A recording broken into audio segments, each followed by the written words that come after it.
Alright guys, right outside Van Landingham Glen. Sorry for all the construction noise, yuck. But I wanted to get these early spring flowers. Here we're looking at Aqua Lygia canadensis. So these guys are also called columbines, also known as Granny's bonnet. You can see that kind of looks like a, let me try to focus that. Kind of looks like a little hat right there. So these are in the Ranunculaceae family, which include Delphiniums and Electrums and Aconites, which are really poisonous flowers, also called monkshood. These guys generally have radially symmetric flowers, but not always, as in Delphiniums. All right, here we have green and gold, or Chrysogonum virginianum. So these are in the aster family, Asteraceae, and what kind of surprises a lot of people about this family is if you look at this flower, you may think those things on the outside are petals, but they're not. They're actually modified leaves called bracts. If you look at those tiny little things on the inside, I don't even know if I can, hold on, let me get, look at those tiny little things on the inside. Those are the flowers, those tiny little things. Those little star-shaped things are petals, and you can see the stamens, and at the center of those are the carpels. But all of the Asteraceae, or the aster family, which includes like tens of thousands of species, have these modified bracts on the outside. People think when they look at a sunflower they're looking at petals, but that big flower head or composite flower is actually a ton of tiny little flowers surrounded by modified leaves or bracts. Okay, so now we're in the Glen. The Glen is kind of a simulated mesic forest. It's kind of like it's simulated because we have a ton of species in here that wouldn't typically grow in the Piedmont. Sometimes you can rarely find rhododendrons in the Piedmont and like a river bluff type community, but here we've got a ton of rhododendrons. That's what these things are behind me. We'll talk in more detail about these here in a little bit. But as a general rule of thumb, you've got a highly varied canopy, kind of like most basic mesic forests construction. But we have a bunch of species that you would typically find in a mesic forest, like, and everything's starting to leaf out right about now. But you have things like big leaf magnolias, and there's pawpaw in here, and this is all simulated, but still pretty useful because this is basically kind of like a mesic forest if we had rhododendrons. So it's more like an acidic cove forest or a rich cove forest, just a cove forest up in the mountains, because this whole area is irrigated. So here we have Jack in the Pulpit, really cool flower.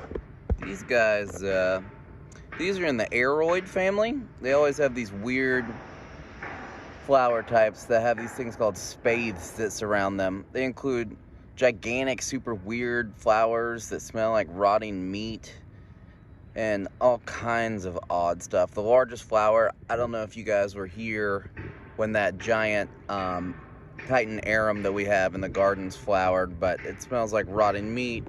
It's the largest single flower on the planet. It's an aroid. But this is the more commonly found one. You'll find Jack in the Pulpits in alluvial forests, mesic forests, anything that have a good amount of moisture, river bluffs. These are actually what we'd call jacks. These guys all have 3 leaves. Aracema triphyllum. They're monoecious, so their gender can change from year to year, and I think they can even switch in a season. But the females have 2 leaves at the base. This appears to be a party full of boys. Only boys in this one. But aroids, super cool. Usually have calcium oxalate crystals in their roots. So this is like elephant ears and stuff like that, if you're familiar with those at all. So here's a spring ephemeral. This is heartleaf foam flower, Arella Cordifolia. Arella means little tiara, and these flowers supposed to look like little tiaras. Foam flower is in the Saxifragaceae family, and you're hard pressed to find some similarities. They've got some, most are perennial, meaning they come back year after year, but some are biennial, some are annual, some spread by rhizome. Anyways, it basically was a family that they threw a bunch of different, pretty much anything they couldn't classify easily elsewhere into. You can find foam flower in pretty much all the forests throughout North Carolina, as long as it's in the early spring. Most of its growth occurs in this period before the canopy of the trees is really filled in. All right, here we have Virginia bluebells, Mertensia virginica. These guys, let's see if I can focus on these, are in the Boraginaceae family, or the borage family. They usually have alternate leaves along the stem, alternate leaves, and their calyx, let's see if we can get a good look at this at the base of one of these flowers. See that little star-shaped thing at the base of that purple tubular flower? It's called a calyx, which is all the sepals, or the supporting structures for the petals that usually surround the bud before the flower opens. Usually has 5-lobed calyx, and usually the flower is some tubular shape in the borage family that has 5 lobes too. It might be hard to see because, let me see if I can get this to focus. These bluebells, if you focus in there, you can see these 5 little straight star-shaped lines that are separating that inflorescence. Is fused into a tube. But here we've essentially got a flower with 5 parts to it. Here we have the wild gingers, Asarum canadensis. These are in the Aristolochiaceae family, or the birthworts. They usually spread like this. This family usually has simple leaves. This is the perfect time to catch this because the, let's see if we can get it. You see that little thing down in there? That's the flower, and it's born in between these 2 leaf axils down here in the bottom, which is another distinguishing characteristic of the birthwort family, or Aristolochiaceae. These are found in usually rich cove forests. You don't typically find them in the Piedmont. I've never seen them outside of the simulated habitat in the Glen. All right, next we have Sweet Betsy. Let's try this actually. Yeah. Oh yeah. So sometimes these have a great smell. This is a type of trillium in the Trilliaceae family. They have these 3 leaf-like bracts. They do photosynthesize, although they are a modified leaf. There's no true leaves actually even above ground. Sometimes they're attached to, you have tiny ones attached to this little internode thing, which is just a stalk coming up from this underground root. The actual flower is in here. These sepals and petals. Then you can see inside the stamens. And the inside of that's carpel, kind of hard to see because it's a dark flower.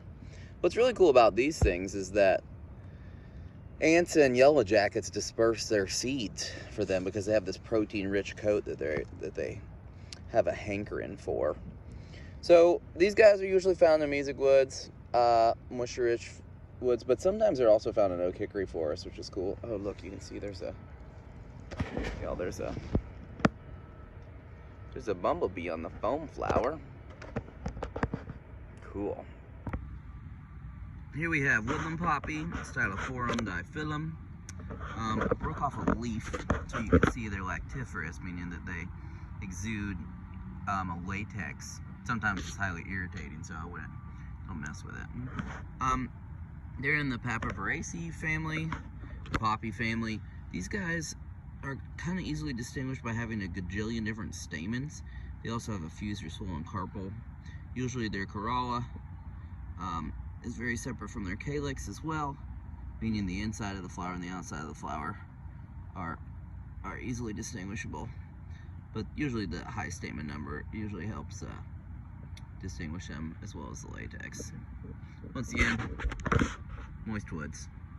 Got some red buckeyes, the Sculvus pavias, and the Sapindaceae family. They usually make saponins or saponins, which are these compounds that were used in early soap making. That's why they're usually called soapberry or soap nut family. They were also used by Native Americans. The seeds were ground up and thrown into water to stun fish. They usually have palmately compound leaves, but you know, since the acers or the maples are in this family, they don't always. There's a ton of exceptions. And there's all kinds of variation in this family. Sorry, I'll talk to you guys while I'm actually looking at you. There's a lot of variation in this family in general, but that chemical compound, those saponins, is one of the distinguishing characteristics. When it comes to trees in general, y'all, paying attention to the family is not particularly useful for identification. Much easier to do with leaves. Don't necessarily need the flowers, but these red buckeyes have very nice prominent flowers, which is rare for a lot of trees. We've got common violet here, Violet sororia. This stuff's everywhere. Grass, lawns, you name it. In the Violaceae family, usually have 5 unequal petals. The sepals, let's see if you can see those little green things on the underside. Usually the flower will fall off and fall out. The sepals will still be there. Usually herbaceous, can be shrubs, but most of the violets are grow just like this. A lot of different kind. I'll see if I can find some Viola hastata, which is a cooler, rarer violet for the area. But this one's really common. You'll see it everywhere early spring. Not gonna lie, I'm kind of sad because the Bloodroot has, I think it's out of bloom now. It's one of the first spring ephemerals to bloom. And I can't find any that's blooming. Let me show you guys at least the leaves of the plant. So here's the leaves of Bloodroot. Sanguinaria canadensis, or Sanguinaria canadensis, depending on how elitist you want to sound. Also in the Papaveraceae family, or that poppy family, just like we saw with the woodland poppy. This one has this beautiful white flower. I'll send you guys pictures if I can't find any on video. Called Bloodroot because the juice of the roots is highly toxic, filled with cancer-causing alkaloids. I'm not going to dig up the roots. Oh, look, you can see the seed pods. All right, here's one of my faves. This is called Bellewort. Has these bell-shaped flowers. Don't tell nobody. Technically, these are tepals because you can't really tell the difference. So, sepals and petals. Remember, the sepals support petals and usually enclose the outside of the bud. But when you can't really tell the difference between which ones are the sepals and which ones are the petals, and technically it's the ones that are on the outside that are the sepals, right?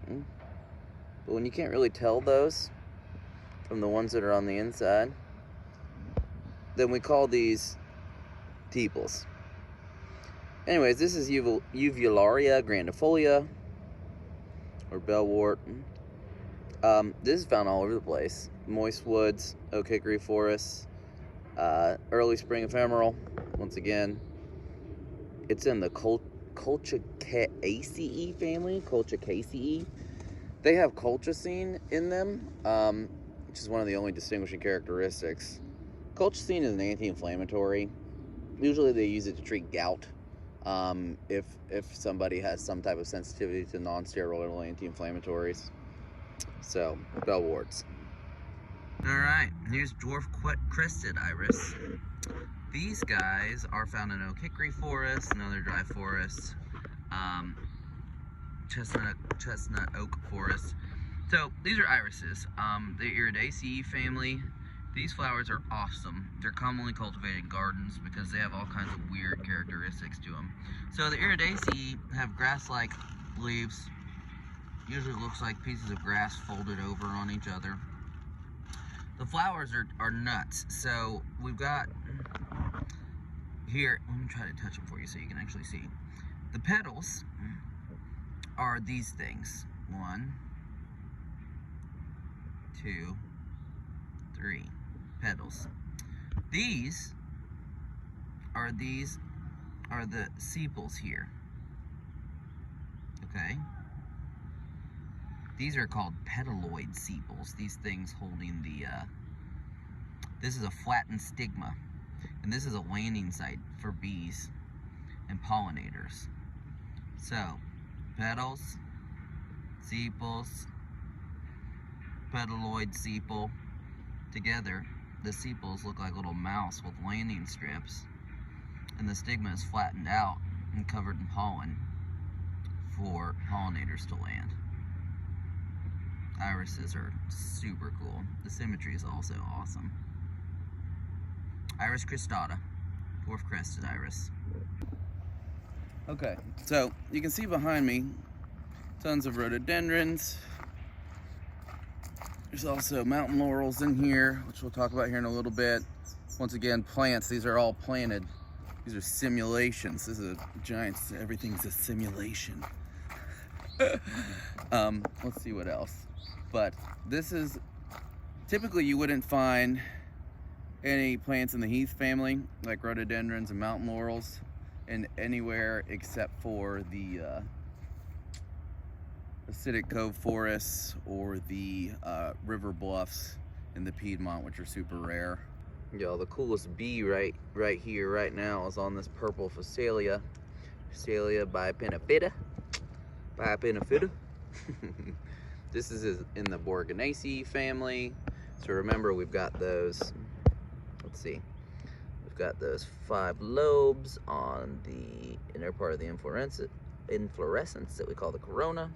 You can see these little green parts right here. Calyx has 5 parts, 1, 2, 3, 4, 5. Leaves and stems are usually hairy too. Purple Phacelia, commonly found throughout the southeast. Those cool bees. Yeah, the bees are super amped about this right now. We have golden ragwort, or Picara aurea. Now there's a Blue Ridge ragwort called Picara millefolium. It's really rare that you find on like granite outcroppings and stuff up in the mountains, but you can probably tell this is part of the Asteraceae family. It's got this modified bracts around the center and some unopened and opened flowers right here. All right, here we've got some woodland geranium or common geranium, Geranium maculatum. These are in the Geranaceae family, which includes geraniums. People know those from gardening, and pelargoniums also from gardening. They have 5 separate petals. The calyx, or the sepals in the back, are usually fused. Usually have these lacy leaves too. Commonly found all over the place. All right, focus. Okay, so wild hyacinth, 6 tepals. It's fused. Sepals and petals. 6 stamens. See this sticking out. The ovary is superior, meaning that the female part kind of, it means that the stamens and the tepals are attached below the ovary there. Okay. All right, here's a super cool one. This is skunk cabbage. We missed a super cool flower early on. Oh, I wish I would have got out here earlier. Anyways, this is in the family Araceae. It's an aroid, or in the arum family, just like we saw with the jack in the pulpit, and also in the elfin ears. It's got those calcium oxalate crystals.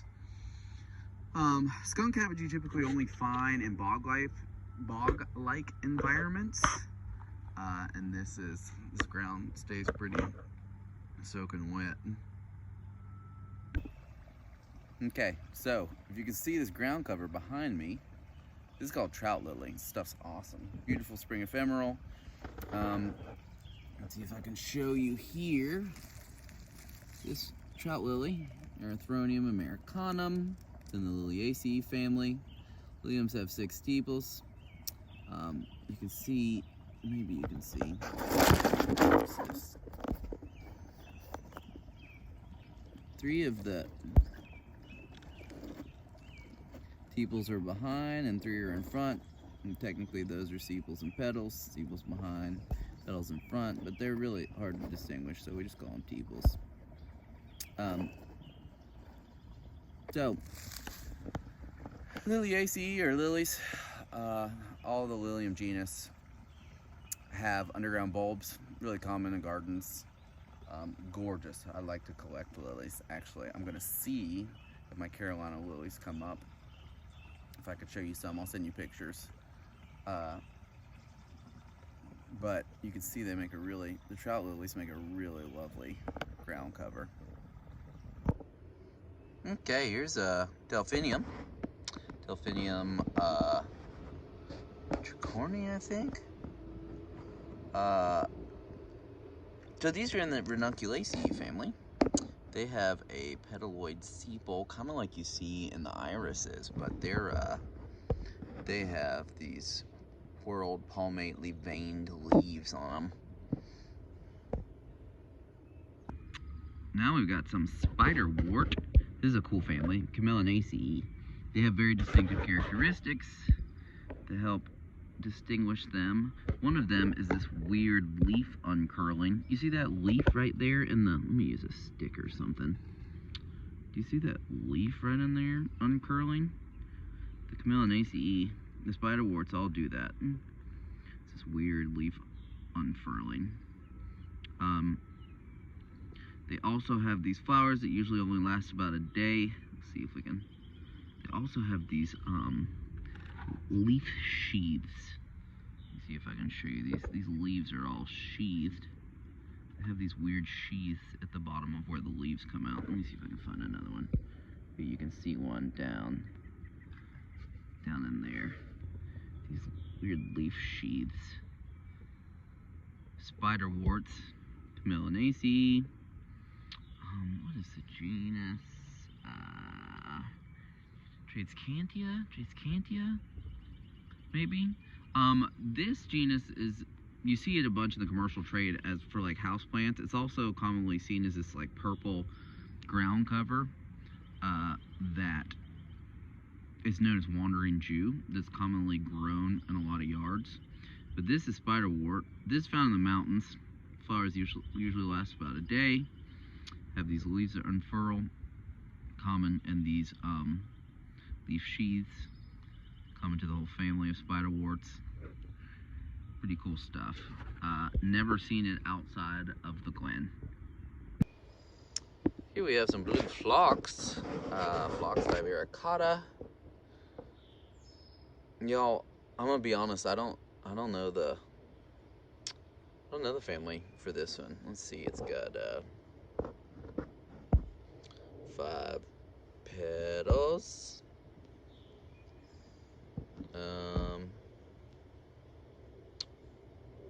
Hold on, I'm gonna have to tear one of these flowers off. 5 petals, 5 sepals. So that doesn't actually narrow it down to any kind of interesting flower structure. All the good stuff's on the inside. Probably some distinguishing characteristic where you have to like dissect this flower apart to get it. Still, I've seen this stuff growing all over the place. Sides of roads, drier forests. See the beauty that is the big leaf magnolias about to leaf out. These things, the most beautiful tree in all of North America. The largest single leaf because of the shady habitat in the glen. It's got a nice spreading habit. Got to have perfectly rich Music woods to grow these bad boys. You can see it's right here, it's growing on the edge of this Farpour Creek, and there's some kind of construction runoff going into it right now. But we'll talk more about this. Anytime you see the big leaf magnolias or the umbrella magnolia,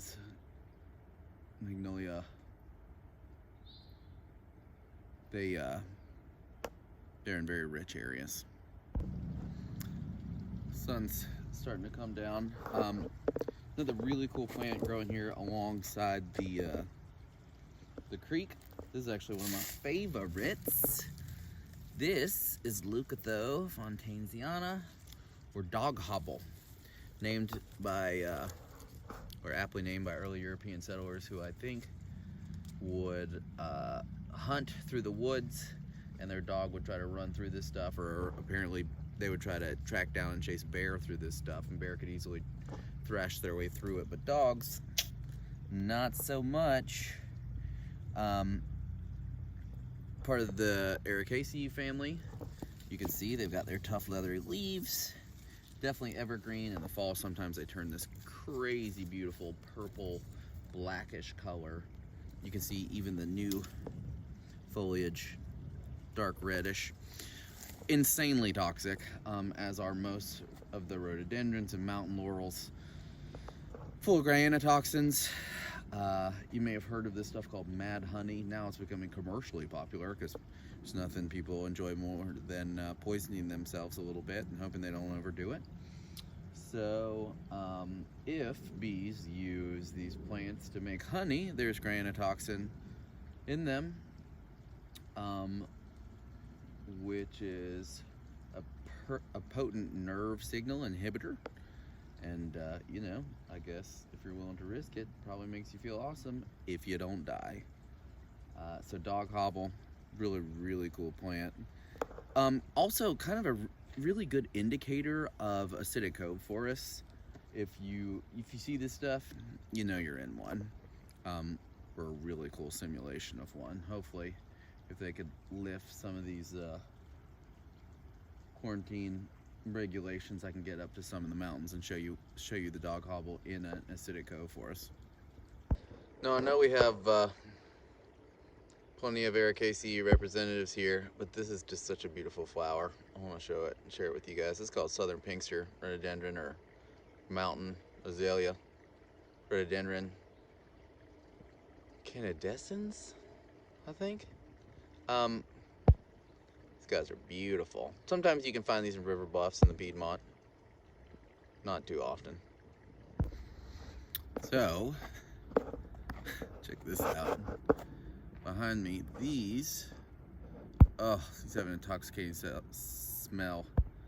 Southern Mountain Azalea, or Pinkster Azalea, Rhododendron canadensis, and God, there's so much beautiful stuff out here right now.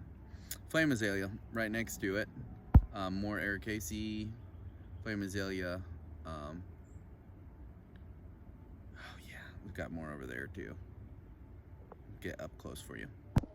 Behold the beauty that is Flame Azaleas. Native Azalea, Rhododendron calendulaceum. Just beautiful. And God, they all smell so good. So, I seem to have lost my bee. Anyways, Father Gilla. What else we got? Can we tell you about it? Oh, Melodidaceae. If you can remember, or if you've seen it yet, which you may have not, I've got a Chinese fringe flower in my garden. Also looks like witch hazel. These ribbon-like flowers are really characteristic of the witch hazel family. The Melodidaceae. Sorry, I can't get enough of these flowers. They're so weird. They also have a really strong smell. here is one of my favorites. These are some delicate, tiny, beautiful flowers. The leaves, they feel like, I don't know, they're just lovely. I've got a garden variety. This is the Electrum, the Electroides, or Rue anemone. These are also in the Ranunculacea family. We just saw, or at some point you've seen Delphinium in the Ranunculacea family. The Aconitum, or monkshood, are also in this family. The Electrum, Delphinium, Aconitum. I know I'm missing. There's another genus in this family that's pretty common. But the Buttercup family. Buttercups. Duh. So there's a lot of variation in their flower structure. They have these palmate veins through their leaves, but you can see that these don't look anything like Delphinium leaves. If you look, though, if you come across anything that looks like this, it's usually Electrum. Rue anemone is its common name. But there's some really large, like I've got some that grow to 4 or 5 feet, garden varieties that are just beautiful. They're not native like these guys. These things are beautiful in their own right. Some of the easier grasses. River oats, inland sea oats. Don't remember the genus and species for these names either. Like I said, I'm not awesome with the grasses. But these are easily identifiable grasses. They'll grow in woodland habits as well. Okay, check out this cool plant. Sweet woodland ground cover. It's called mayapple. Podophyllum. Got one leg coming up. Super poisonous plant. I think it's in the family Biberidaceae. I don't know the similarities between the family though, you guys. They might just be because they have like phylogenetic similarity or something, because the other plants, Mahonia and Nandina, these are all like common shrubs that people use for landscaping that are insanely invasive. They grow all over the place. You'll see heavenly bamboo at like Lowe's, and Mahonia looks like it's like a spiral shaped holly. I can probably find some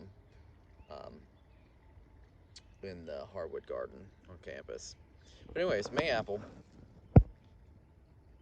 is a really, really cool, easily recognizable plant that will turn into this weird green fruit that's kind of poisonous. Once it ripens, people used to make jelly out of it.